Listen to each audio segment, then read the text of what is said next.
As a conservatory graduate with enough skill to seriously pursue a career as a pianist, I often found myself frustrated by the comparisons made between myself and less skilled amateurs who merely played chess for fun.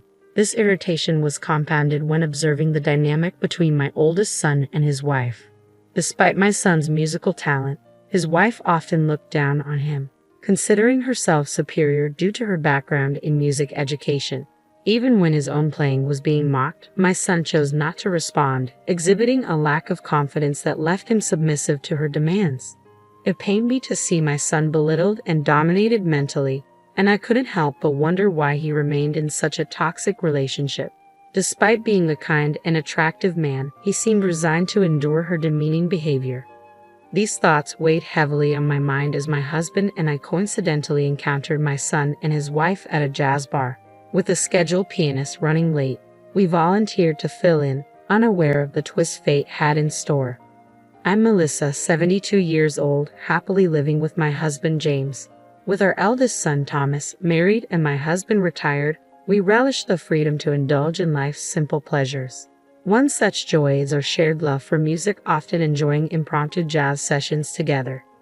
However, our contentment was marred by our strained relationship with Thomas's wife Amanda. From the moment we met her, there was an underlying tension, exacerbated by her disrespectful remarks towards Thomas's musical abilities. Amanda's disparaging comments during our first meeting shocked me. Her criticism of Thomas's piano skills, despite his dedication and passion, left me speechless. While my son's heart had been broken by past failures, Amanda's callous remarks only served to deepen his wounds. Despite Thomas's attempts to downplay the situation, his discomfort was palpable. It was heartbreaking to witness my son's confidence shattered by his own wife's cruelty. As the evening unfolded, tensions reached a boiling point when my husband finally confronted Amanda's disrespect. Despite his anger, she remained unfazed, further cementing my concerns about her character. In that moment, I couldn't help but question how someone could be so blatantly rude, especially when meeting their future in-laws for the first time. I didn't feel any love toward my son. "Thomas, are you sure you want to marry her?" I asked, hoping he would reconsider. "Yeah, the only woman who'd want to marry a guy like me is Amanda," he replied with a tone of resignation. "That's not true," I insisted, but he remained adamant. His voice carried a hint of pain, a stark contrast to his usual humility.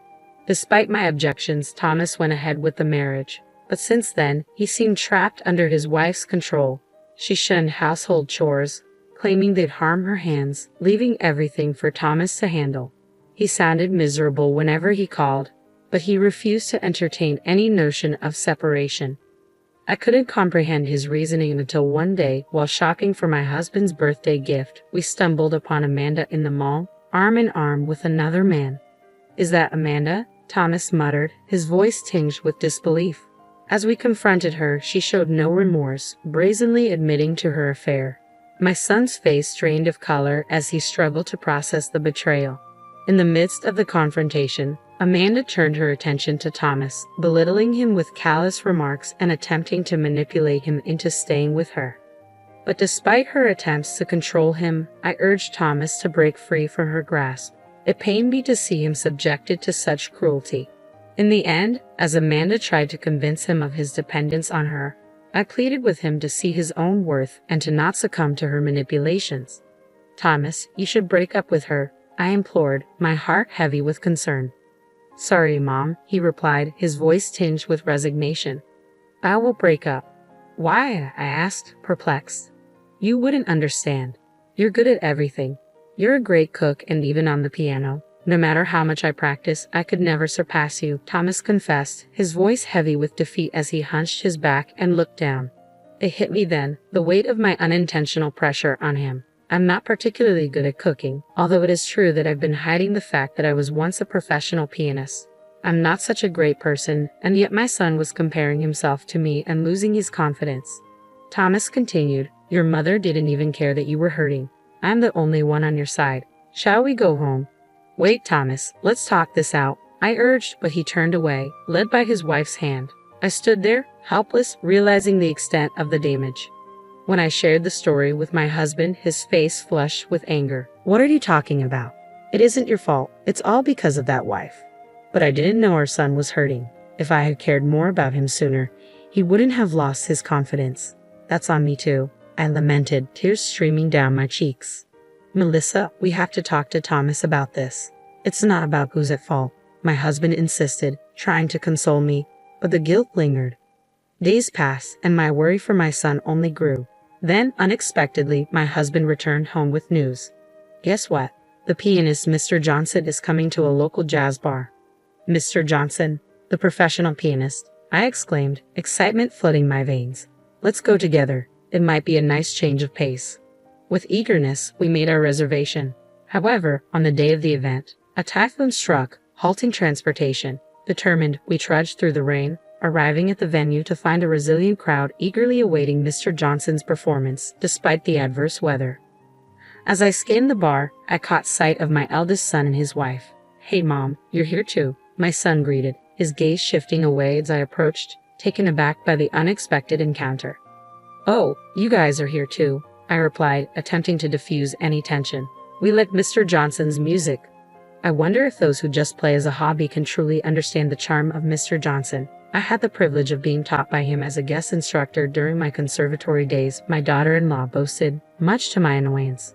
Despite my irritation, I chose to remain composed, unwilling to start a confrontation just as the performance was about to begin. As the anticipation for Mr. Johnson's arrival grew, the bar began to buzz with excitement. However, the staff appeared flustered, and the owner took to the stage, offering an apology. I'm terribly sorry, but due to the typhoon, Mr. Johnson's arrival has been delayed. It will take at least an hour and a half until he arrives. I must ask you to wait. No way. We came all the way here in this terrible weather, and what are we supposed to do in the meantime? The audience erupted in discontent. It's such a disappointment. Even if we ate, we'd be done by the time he arrived. My daughter-in-law chimed in with her usual rudeness. Frustrated murmurs spread through the crowd, with some patrons preparing to leave despite the rare opportunity to hear a live performance. Unable to sit idly by, I turned to my husband with a proposal. Why don't we perform? I suggested. We could be a placeholder until Mr. Johnson arrives. What do you think? What are you saying? People came here to listen to a professional performance. They're going to heckle your amateur piano playing, my daughter-in-law scoffed, but I paid her no mind, focusing on my husband's response. Understanding my determination, he nodded in agreement. Sounds like a plan. Let me talk to the owner. After a brief conversation with the owner, we climbed onto the stage, heartbeats racing as we prepared to perform. Luckily, the jazz bar had a drum set, and with our nerves somewhat calmed, we exchanged a glance and began to play. As the first notes filled the room, the once noisy audience fell silent, captivated by our impromptu performance. Before we knew it, even those who had been preparing to leave had taken their seats, drawn in by the music. Both my husband and I felt invigorated by the energy of the crowd, improvising and engaging with the audience, eliciting laughter and applause.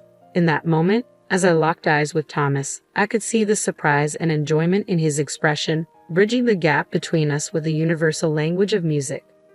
I approached Thomas and gently took his hand. Mom, what are you doing? Let's play together, he protested, but I insisted. Music is about having fun. We settled on playing When You Wish Upon a Star, a song we used to play together when Thomas was in elementary school. My husband waited patiently, ready to keep the rhythm on the drums. It's okay, leave it to me, I reassured Thomas. With hesitant hands, he placed his fingers on the keyboard as instructed, and soon, he began to play. It was clear that he remembered the piece from all the practice he had put in back in the day. His smooth movements brought a smile to my face, and cheers and applause erupted from the audience. Encouraged by their response, Thomas's face lit up, and he joyfully continued to play. It was as if he had returned to his childhood days. Before we knew it, an hour and a half had passed.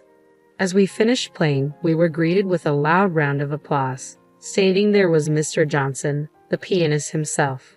Bravo! That was fantastic, he exclaimed, prompting us to bow. But before we could leave the stage, he stopped us. Are you guys a family? He asked. When we confirmed, he remarked, no wonder it was such a harmonious performance. Don't you all agree? The audience erupted into applause once more. However, my daughter-in-law, not finding the situation amusing, stormed onto the stage and approached Mr. Johnson. Do you remember me? I was once your piano student, she claimed. but Mr. Johnson apologized, unable to recall. Undeterred, she insisted on performing, boasting about her aspirations to be a professional pianist. With a malicious grin directed at me, she began to play, expecting praise. However, Mr. Johnson's response was unexpected. After listening quietly, he remarked that her performance was pretty ordinary and lacked charm. In a fit of embarrassment and anger, my daughter-in-law challenged him, only to be met with a blunt critique of her lack of taste and musicality. As she glared at me, I felt a sense of satisfaction. Mr. Johnson then approached our table, intrigued by our musical backgrounds. When he learned my name, recognition rippled through the audience, and he grabbed my hand, his eyes shining with curiosity. "I'm a fan of yours, Melissa," Mr. Johnson exclaimed, surprising me. "Me? Really?" I replied, taken aback. "Yes, I started learning the piano after listening to your performances. I've always wanted to perform together someday, but you retired. I never imagined we would meet like this," he shared joyfully, much to the surprise of my daughter-in-law, who hurriedly approached. "Wait, what's this about being a former pianist?" she interjected. "Didn't you know Melissa is a famous pianist who has won prizes at international competitions? She has performed extensively abroad, and her concerts in the US were always sold out." I didn't know that, Mom. "Why didn't you tell me?" Thomas asked, his voice filled with dejection, causing my husband and me to lower our heads apologetically. "We're sorry for keeping it a secret. The truth is, I stopped being a pianist when I became pregnant with you. I decided that I couldn't continue my career because my greatest desire was to have you, and I never regret this decision. The days I've spent with you are my most precious treasures," I explained, tears welling in my eyes.